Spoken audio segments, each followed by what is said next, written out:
आमच्या उल्हास माझा न्यूज चॅनलला सबस्क्राईब करा, बेल आयकॉन दाबा आणि पहा उल्हास माझाच्या बातम्या सर्वात आधी आपल्या मोबाईल स्क्रीनवर.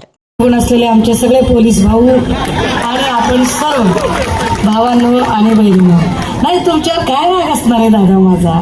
तुम्ही माझीच माणसं आहेत, हे माझी माणसं आहेत, मला खात्री आहे. पण तुमची अडचण अशी आहे की वरून श्रीकांत शिंदेचं तुमच्यावरचं किती प्रेशर आहे तुम्ही समजू शकते. म्हणजे ते प्रेशर फक्त तुमच्यावरच आहे असं नाही बरं का दादा. ते प्रेशर तुमच्यावर आहे, ते प्रेशर म्युन्सिपाल्टीवर आहे, ते प्रेशर BNCवर आहे, ते प्रेशर प्रत्येकावर आहे. इतकं प्रेशर ना, 2 वेळा मैदान काय बुक केलेलं रद्द होतं. कधी आचारसंहितेचे लोक म्हणतात इकडे झेंडा लावू नका रे, तिकडे झेंडा लावू नका रे. ही तीच आचारसंहिता असते जी श्रीकांत शिंदेचं बॅनर कुठेही लावायला त्याच्यावर काहीच बोलत नसते. हे बाबा आचारसंहितेचा कॅमेरा असला तर मी नीट दिसले पाहिजे, नीट आचारसंहितेला नीट रेकॉर्ड करायचं. दादा हो, माझ्याकडे म्हणजे मला असं वाटलं की मी कदाचित एक किमान 40-45 मिनिटं बोलणार आहे. एक 15-20 मिनिटाचा वेळ आहे माझ्याकडे. मी 15-20 मिनिटात माझी भूमिका मांडण्याचा प्रयत्न करेन. ज्या पद्धतीचं एकूण वातावरण सध्या देशात दिसतंय की आम्ही 45 पार होणार आहोत, ते 20 पार करू शकतील की नाही अशी त्यांना स्वतःला शंका आहे. त्यामुळे ही लोक कमालीची बिथरलेली आहे. मग बिथरलेली लोक रोज वेगळं स्टेटमेंट करतात, रोज काही ना काही स्टेटमेंट येतं. म्हणजे तो बिथरलेपणा किती असू शकतो बघा की कालपर्यंत नरेंद्र मोदीजी यांनी एकही प्रेस कॉन्फरन्स घेतली नव्हती. अजूनही त्यांची हिंमत नाहीये प्रेस कॉन्फरन्स घ्यायची. पण ते काय करतायत, एका चॅनलचा एकच माणूस घ्यायचा, कोपच्यात घ्यायचा आणि इंटरव्ह्यू द्यायचा. आणि तोही इतका कंट्रोल्ड वातावरणात द्यायचा की मला तर कधी कधी शंका वाटते की इंटरव्ह्यू कर्त्याकडून त्यांनी आधीच प्रश्नपत्रिका सगळी घेतलेली असते का, की तू मला काय काय प्रश्न विचारणार आहे. म्हणजे तुम्हाला आठवत असेल मागे एक इंटरव्ह्यू त्यांनी अक्षय कुमारला दिला होता. त्यावेळेला आप आम कैसे खाते हैं, काट के खाते हैं की चूस के खाते हैं. जे काय या देशामधला किती गहन प्रश्न असेल की आप आम कैसे खाते, काट के खाते की चूस के खाते हैं. तर इतका भयंकर, इतका अभ्यासू प्रश्न पंतप्रधानांना विचारणं म्हणजे कमालच आहे ना, डेअरिंग आहे ती माणसांची. आता ह्या सगळ्या डेअरिंग मध्ये मला मोदीजींवर मी काही फार बोलणार नाही. ते पेटेंट आम्ही सन्मान्य पक्षप्रमुख उद्धव साहेबांना दिले. आम्ही उद्धव साहेबांना सांगितलं, साहेब तुम्ही फक्त आणि फक्त ते अमित शहा आणि मोदी बघून घ्या, बाकी फडणवीस आणि बावनकुळे निपटायला आम्ही तयार आहोत. एक नंबर निपटू शकतो आम्ही. फडणवीसांवर राग असण्याचं एक महत्वाचं कारण हे आहे बरं का. मला असं वाटतं की मी कायद्याचा प्रचंड आदर करणारी मुलगी आहे. माझ्यासाठी कायदा परमोच्च आहे. हा देश ज्या दिवशी आम्ही सार्वभौमत्व म्हणून स्वीकारला त्याच दिवशी आम्ही कायद्याचं राज्य स्वीकारलं. According to article 14 everyone is equal before law. कायद्यासमोर सगळे सारखे आहेत आणि कायदा सगळ्यात सर्वश्रेष्ठ आहे. परंतु देवेंद्रजींच्या काळामध्ये या कायदा सुव्यवस्थेचे जे 3-13-9-18 झालेले आहेत तेवढे कुणाच्याही काळात झाले नाही. देवेंद्रजींच्या काळामध्ये जेवढा गृह खात्याचा अपमान झाला तेवढा अपमान कुणाच्याही काळात झाला नाही. म्हणजे मी वारंवार सांगते की एकीकडे नितेश राणे सारखा एखादा माणूस, म्हणजे बघा इथे मगाशी कोणीतरी बोललो होतं, सामाजिक चळवळीतले एक ग्रस्त बोलत होते.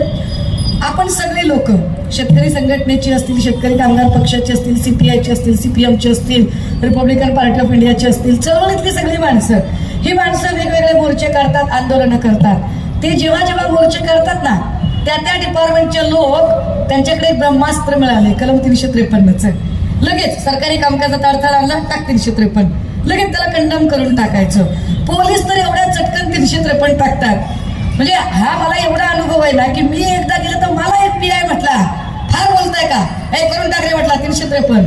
आणि मी काय बोलले राजा तुला, तू लगेच माझ्यावर 353 टाकायचं. तर 353 होते कधी, जेव्हा प्रशासकीय कामकाजात अडथळा येतो किंवा प्रशासकीय कामकाज तुम्ही जाणीवपूर्वक तुमच्या बलशक्तीने, तुमच्या ताकदीने प्रभावित करण्याचा प्रयत्न करता आणि त्यामुळे एखाद्याला न्याय देण्यात अडचण येते, तेव्हा 353 नक्की पडू शकते.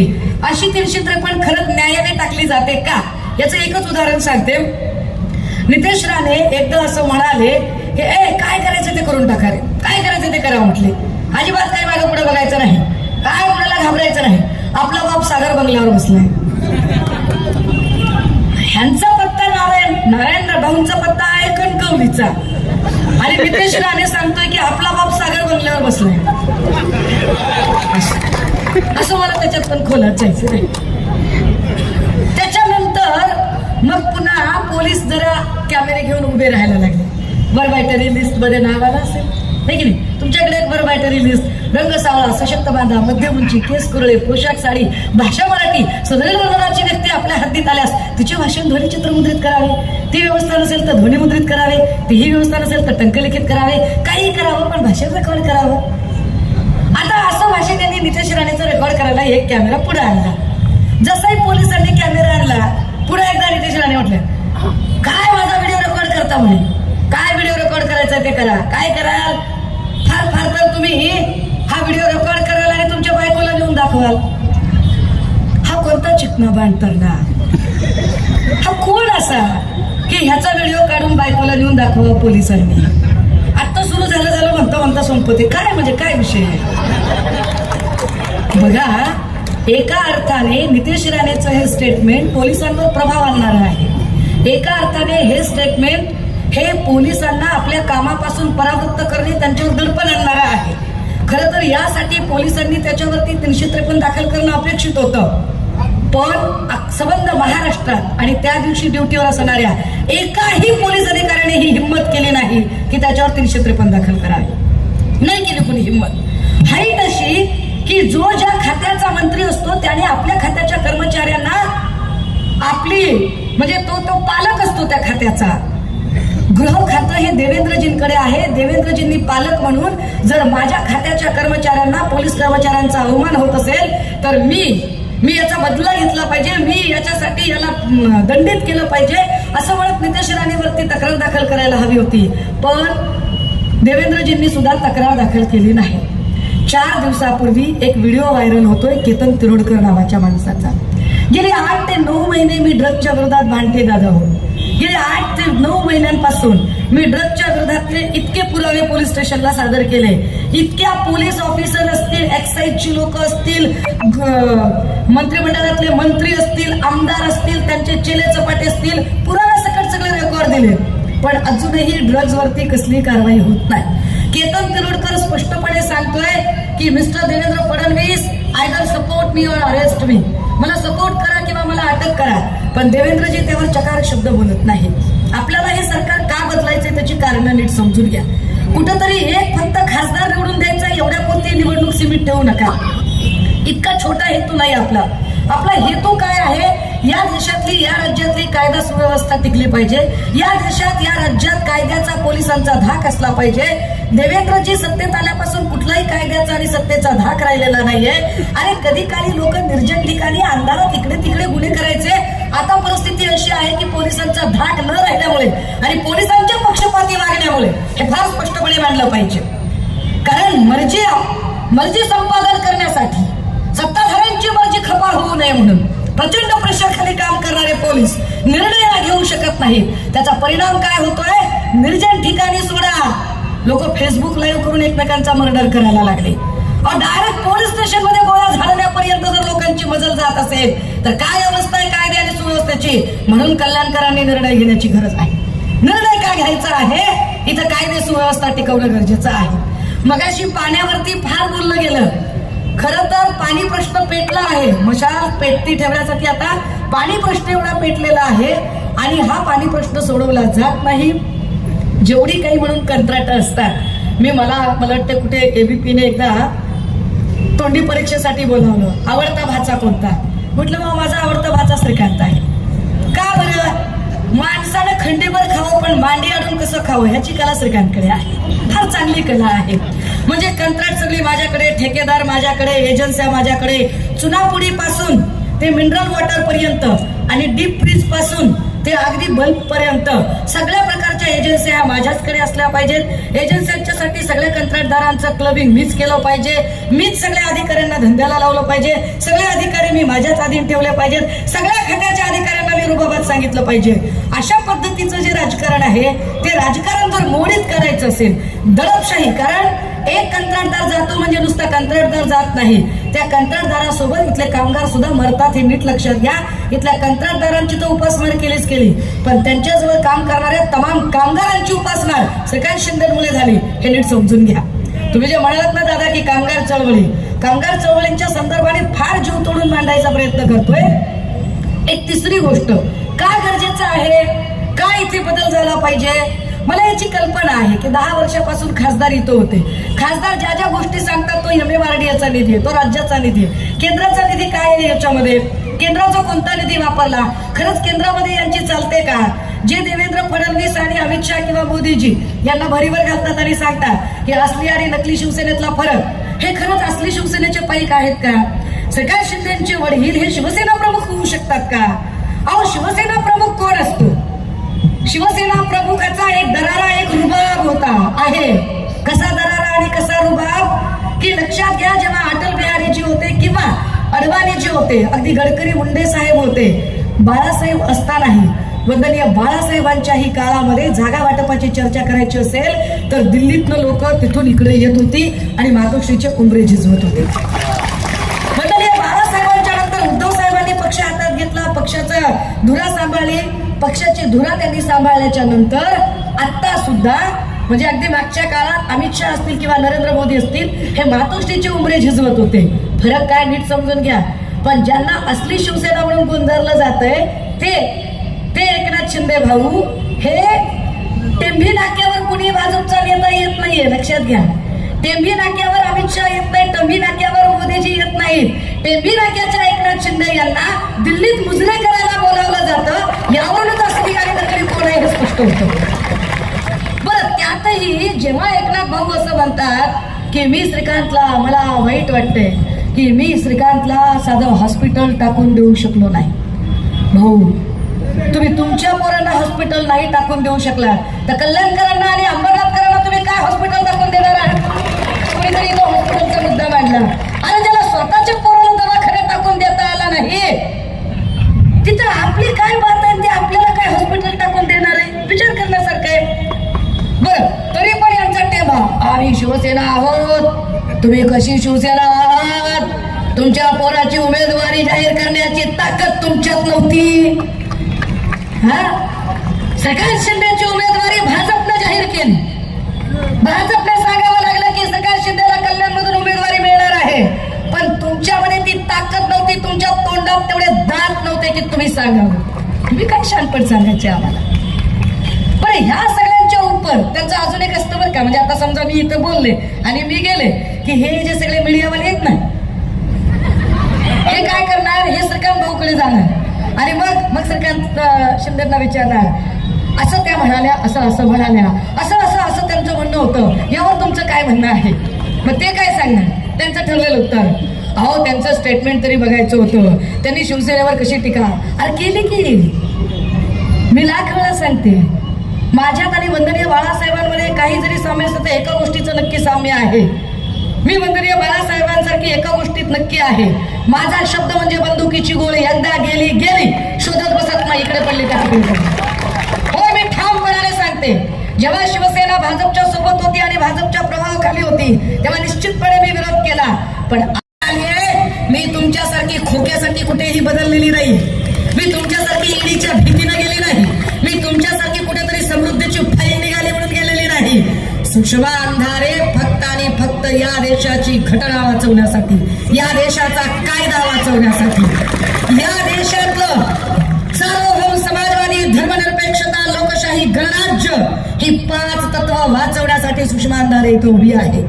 कुणीही म्हणावं की शिवसेनेमध्ये कधी काही पदाची अपेक्षा केली का म्हणून, ठामपणे सांगितलं की साहेब तुम्ही सांगाल ती भूमिका आम्ही पार पाडू.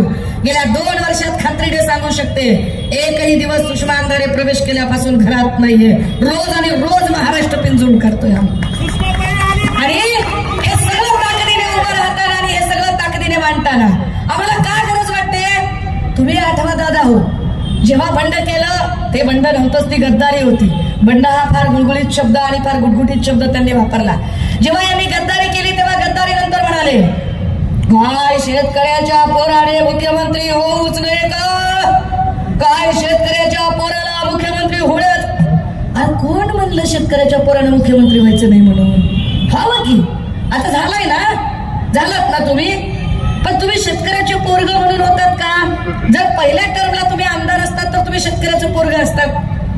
एवढ्या वेळा तुम्ही मंत्रीपद ही सगळी भोगली, सगळ्या आमदारक्या सगळ्या भोगल्या, आणि तरी तुम्ही शेतकरी. बरं जाऊ द्या, आता तुम्ही शेतकरी पुत्र होतात. आता तुम्ही श्रीकांत शिंदेला शेतकरी पुत्र म्हणू शकाल का? आता श्रीकांत शिंदे मुख्यमंत्री पुत्र आहे.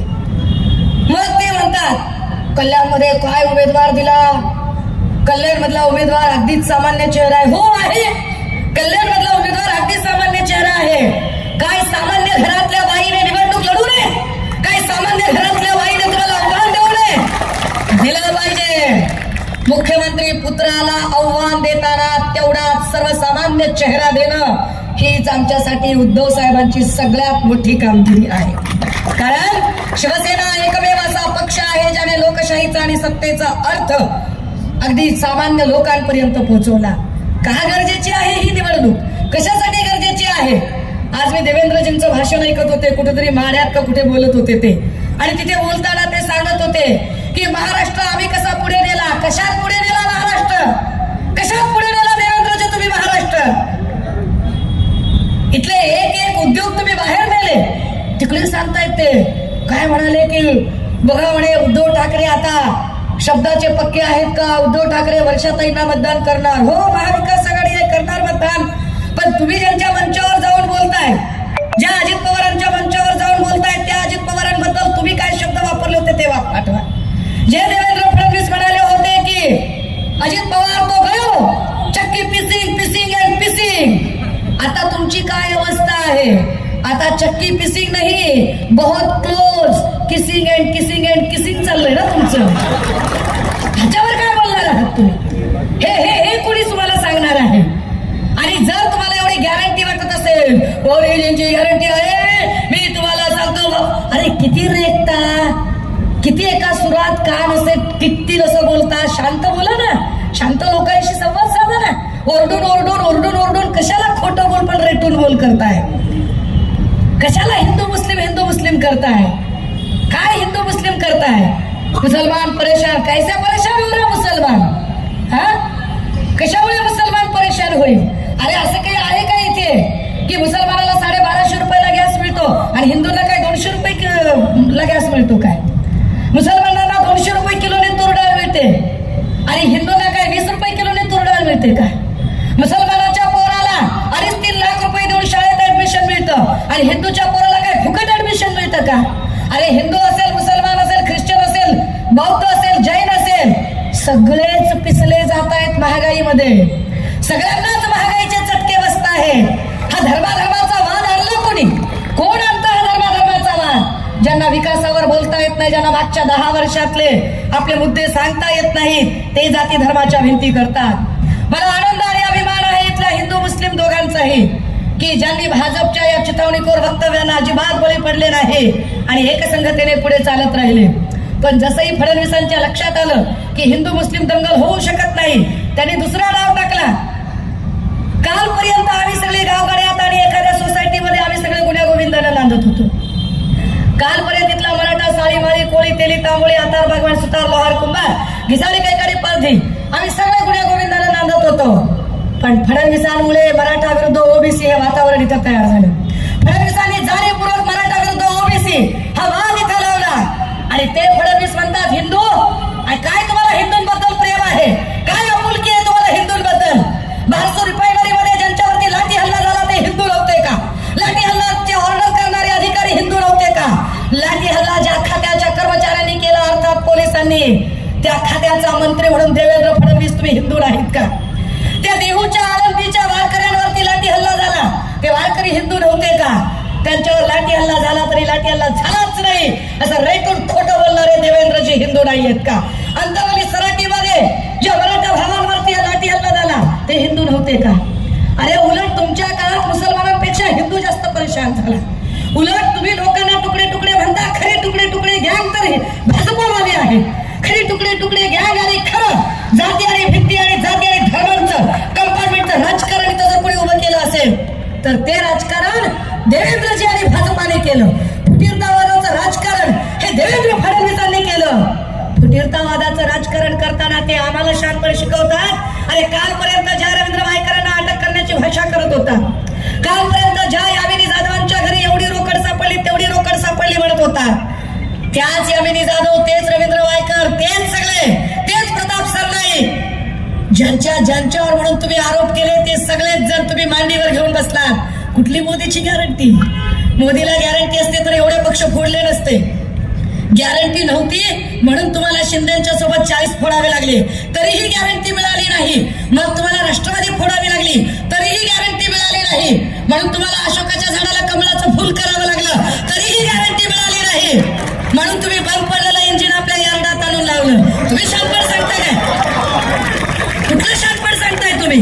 आणि तुम्हाला असं वाटतं की तुम्ही काहीही बोलाल, मिया मुंह में जुबान हम भी रखते हैं. त्यामुळे देवेंद्रजींनी हे लक्षात ठेवायचं की जिनके घर शीशे के होते हैं वो लाइट चलाकर कपड़े नहीं बदला करते. फिर क्या होता है? ऐसा किया तो मुलुंड वाले के जैसे HD सीढ़ियां निकले ना, वैसे सीढ़ियां निकलते हैं. एक आक्रस्ताळी बाई कुणीतरी उठते आणि शानपण तीनपाट असो. या आक्रस्ताळ्या बायकांबद्दल बोला वाटत नाही. आयला सुप्रिया सुळेंची पर्स बाळगू मोठ्या झालेल्या या बाया, काय बोलायचं यांच्यावर? आणि यांनी आम्हाला शानपण सांगायचं तुमच्या जाहिरातीत असं आहे. मुळात तुम्ही कशाला बघायला गेलतीस? हा, तू कशाला बघायला गेलतीस तिकडे? तुम्ही आम्हाला शानपण सांगायचं? अरे या देशातल्या महागाईवर बोला ना. काय या देशात महागाई झाली आहे त्याच्यावरती बोला. तुम्हाला जर वाटतंय की 80 करोड जनतेला राशन दिल्यामुळे तुम्ही महागुरू होताय तर चूक. फुली, एकदम फुली. अरे 80 कोटी लोकांना रेस्टिंगच्या रांगेत उभा करणं म्हणजे विश्वगुरू नसतं. 80 कोटी लोकांना एम्प्लॉयमेंट मिळवून देणं म्हणजे विश्वगुरूचं काम असतं. ते तुम्ही करू शकताय का ते बोला. त्यावरती तुम्ही काय बोलणार आहात ते सांगा. किती खोटं बोलाल, किती खाली पातळीला उतराल. 2 टप्प्यातलं फक्त वोटिंग झालं दादा हो. 2च टप्प्यातलं वोटिंग झालं आणि यांना कळलं की इलेक्शन फिरलंय, वातावरण फिरलेलं आहे, आपल्या विरोधात चाललेलं आहे. आपल्या विरोधात वातावरण चाललंय म्हटलं की लगेचच विजयाकडे घोडदौड करणाऱ्या शशिकांत शिंदेवर अटकेची टांगती तलवार ठेवली. तिकडे माड्यामध्ये अभिजित पाटील फार जोरात प्रचार करतायत. म्हटलं की अभिजित पाटलांच्या विठ्ठल नागरी सहकारी साखर कारखान्यावर जप्ती आणली आणि काय खोडगेपणाचा कळस.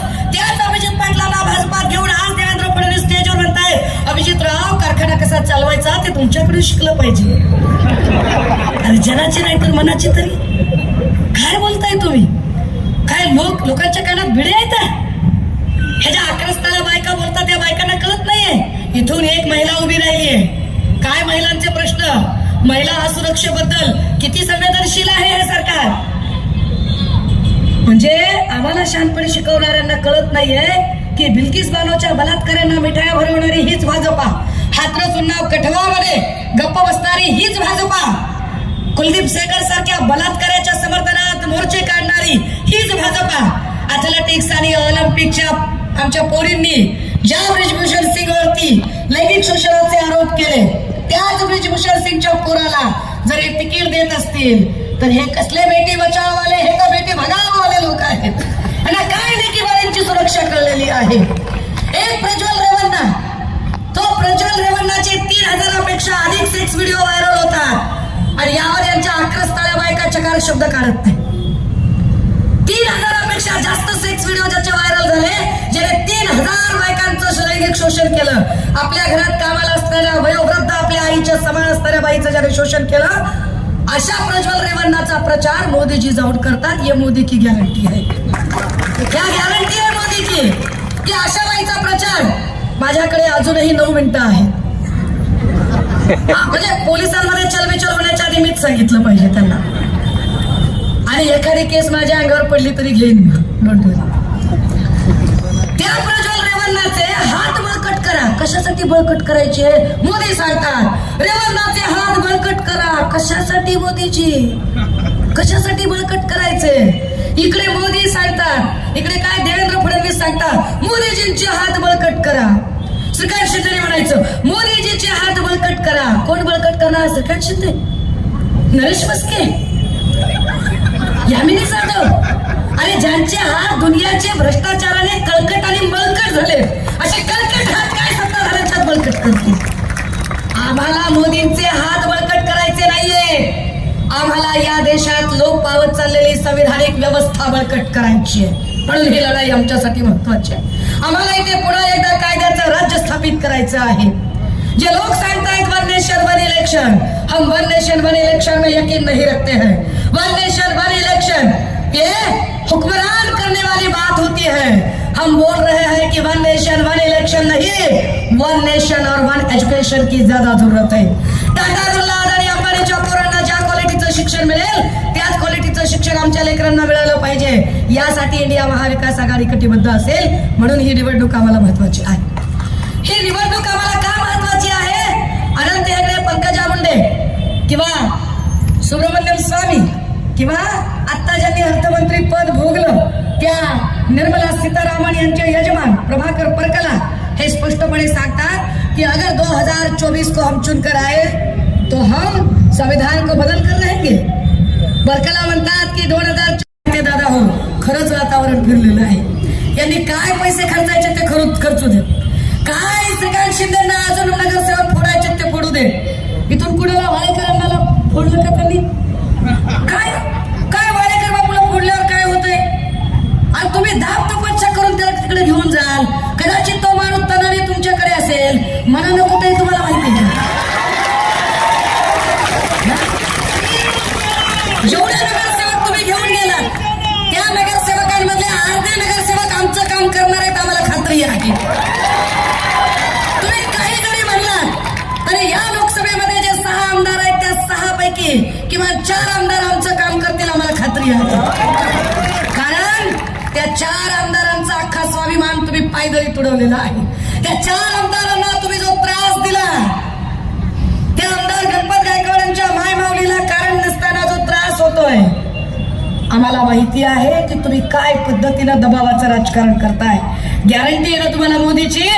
फार गॅरंटी आहे ना तुमच्या पप्पांनी काम केल्याची? तर तुमच्या पप्पाला एवढी माणसं का फोडावी लागतात? काय एकट्याच्या बलबुत्यावर इलेक्शन लढणं होत नाही तुम्हाला? लढा, लढून दाखवा, मग आम्ही तुम्हाला सांगू.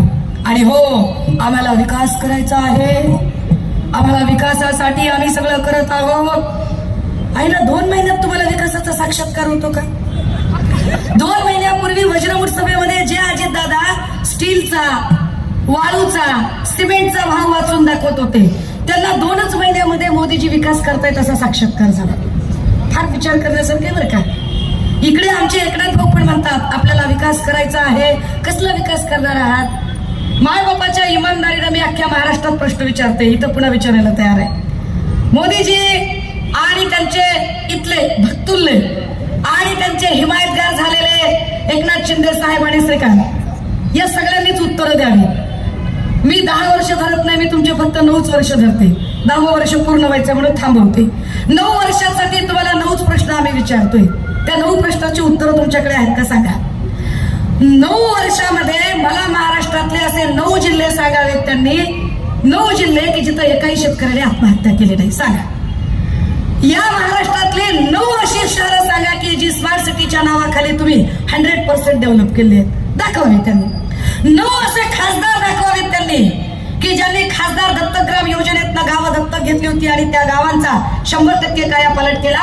श्रीकांत शिंदेने कोणतं गाव दत्तक घेतलं होतं आणि त्या गावाचा कायापालट झाला की नाही हे पण त्यांनी सांगावं. तुम्ही नावं जाहीर करायची, मी कागदपत्र दाखवायची. 9च मला 9 वर्ष फक्त राज्य सांगा की मोदींच्या काळामध्ये त्या 9 राज्यांमध्ये दलित आणि अल्पसंख्याकांवर अजिबात अत्याचार झाले नाही. मला 9 असे जिल्हे सांगावेत, 9 अशी राज्य सांगावेत की जिथं एकही माय माऊली प्रताडित झाली नाही, एकाही महिलेचं लैंगिक शोषण झालं नाही आणि अत्याचार झाले नाही. 9 असे भाजपचे नेते सांगा, 9च नेते की ज्या 9 भाजपच्या नेत्यांवर ईडीने कारवाई केली. का? भाजपच्या लोकांकडे पैसे नाहीयेत, श्रीकांत शिंदेकडे पैसे नाहीयेत, नाही पैसे लोकांकडे. का? किती राहिलं दादा? आपण प्रवेश माईक बंद करू दादा, 3 मिनिटं कार नाही. भाजपच्या लोकांकडे पैसे नाहीयेत का? ईडी त्यांच्या मागे लागत नाही. श्रीकांत शिंदेकडे पैसे नाहीत, ईडी त्यांच्या मागे लागत नाही. का भिका लागल्यात का सगळ्यांना? माधुकरी मागून जगतायत का? पैसे नाही आहेत भाजपच्या लोकांकडे, पैसे फक्त विरोधकांकडे आहेत का? म्हणजे ईडी फक्त विरोधकांसाठी वापरता का? ताकद असेल तर ईडी सीबीआई इलेक्शन कमिशन सोडून उभे राहा. तुम्ही कसली गॅरंटी देताय? फॅशन के दौर में कोई गॅरंटी का जमाना नाही आहे. आणि मी मगाशी सांगितलं आणि परत एकदा सांगते, सगळीकडे मार्केटमध्ये बोर्ड असतो, एकदा विकलेला माल परत घेतला जाणार नाही. जर विकलेला माल परत घेतला जात नसेल तर विकलेला खासदार आणि विकलेला आमदार कसा परत स्वीकारायचा? आम्ही तुम्ही सांगा. आम्हाला विचार करावा लागेल त्यावरती की तुम्ही आम्हाला कुठल्या गॅरंटीच्या गप्पा मारताय. अरे गॅरंटी आहे ती उद्धव बाळासाहेब ठाकरे नावाची, ज्या माणसाने आज गेला ईडी सीबीआय इलेक्शन कमिशन, केंद्रीय गृह खातं, राज्याचं गृह खातं, आसामचं पोलीस खातं, गोव्याचं पोलीस खातं, सगळ्या पोलीस खात्यांनी ताकद लावली, सगळ्या स्वायत्त यंत्रणा पाठीशी लागल्या.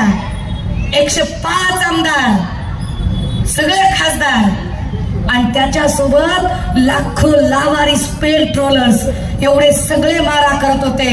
तरीही एकटा वाघ ताकदीनं लढत होता. गॅरंटी त्याची, गॅरंटी 100 लोकांच्या बॉडीगार्ड मध्ये फिरणाऱ्याची गॅरंटी नसते. आणि तुला तुझ्या जीवाची गॅरंटी नाही, तू एकटा फिरू शकत नाही. आम्ही एकटे फिरून दाखवतो आणि वारंवार सांगतो की कळप लांडग्यांचे असतात, वाघीण एकटीच येते. ताकदीनं सांगतो, गॅरंटीच्या बाता मारताय. दादा हो, दडपशाही मोडून काढली पाहिजे. सगळ्यात महत्वाची अडचण काय माहितीये का आपली? आता आपल्या मनातली भीती गेली पाहिजे, दडपशाही मोडून काढली पाहिजे. डर के आगे जीत, ये डर निकलना चाहिए. यांनी जे हे पोलीस आणि या सगळ्याचे खाके दाखवलेत ना, ह्याच्या सगळ्या भीती दाखवल्या आहेत. मुक्त संवादच्या माध्यमातून मागच्या वेळेला आले होते. इथले सगळे वकील सांगतात की महाराष्ट्रातला सगळ्यात जास्त जर क्राईम रेट कुठला असेल तर तो कल्याणचा क्राईम रेट आहे. सगळ्यात जास्त क्राईम रेट. काय पद्धतीचं वातावरण करून ठेवलंय. हा क्राईम रेट जर कमी आणायचा असेल तर इथं बदल झाला पाहिजे. ताकदीने इथं सांगितलं गेलं पाहिजे. आणि हो, शेवटच्या 1-1.5 मिनिटात एक सांगते अजून, जाहिरातींना बळी पडू नका बरं का. पुढं सांगते, जाहिराती चांगल्या गोष्टीच्या नसतात. तुम्ही नेटफ्लिक्स आणि अमेझॉन जेव्हा स्क्रोल करता ना, त्यावर तुम्हाला चांगलं पुस्तक वाचायची जाहिरात येत नाही, चांगल्या एखाद्या प्रोडक्टची जाहिरात येत नाही, दुधा तुपाची, दह्याची, बदामाची, ज्या तब्येतीला चांगले आहेत त्याची जाहिरात येत नाही. जाहिरात कशाची येते? जंगली रवी में आओ ना महाराज. जाहिरात कशाची असते? बोलो जुबा केसरी. जाहिरात कशाची असते? खूब जमेगा रंग जब मिल बैठेंगे 3 यार, आप मैं और भाग पाय पर. जाहिरात वाईट गोष्टींची असते दादा हो. मोदीजी वाईट विचारांचे आहेत, देवेंद्र फडणवीस वाईट विचारांचे आहेत. त्यांचा विचार जातीवादी आहे, त्यांचा विचार धर्मांध आहे, त्यांचा विचार जात आणि धर्मांमध्ये भिंती निर्माण करणारा आहे, त्यांचा विचार जातीमध्ये धर्मामध्ये विष पेरणारा आहे. आणि विषारी विचार असणारे लोक जाहिरातींचा मारा करतात. आम्हाला जाहिरात करायची गरज नाही. आम्ही एवढंच सांगू शकतो की पश्चिम बंगालमध्ये ममता बॅनर्जी तट देऊन लढत आहेत. तेजस्वी यादवाने शड्डू ठोकलेला आहे. इकडे केरळमध्ये ह्यांना कुणीच घुसू देत नाही मध्ये. तमिळनाडूमध्ये हे 0 आहेत. आंध्र कर्नाटकचं चित्र तुमच्या समोर आहे. आणि महाराष्ट्रातलं सगळं वातावरण फिरलंय. पंजाब आणि वरच्या भागामध्ये ज्या शेतकऱ्यांच्या आंदोलनाच्या मार्गात यांनी काटे पेरले, खिळे ठोकले, तेही लोक यांच्या सोबत नाहीये. त्यामुळे घाबरायचं काही कारण नाही. हे तर हे, पण खात्रीनं सांगते, मागच्या वेळेला सांगितलं होतं, पुन्हाही एकदा तमाम आमच्या पोलीस भावांनाही, दादा हो, काय आमच्यावर दडपण आणायचं ते आणाकडे तुम्ही. 4 महिन्याच्या नंतर तुमच्या सोबत आम्हीच असणार आहोत, खात्रीनं आम्हीच असणार आहोत.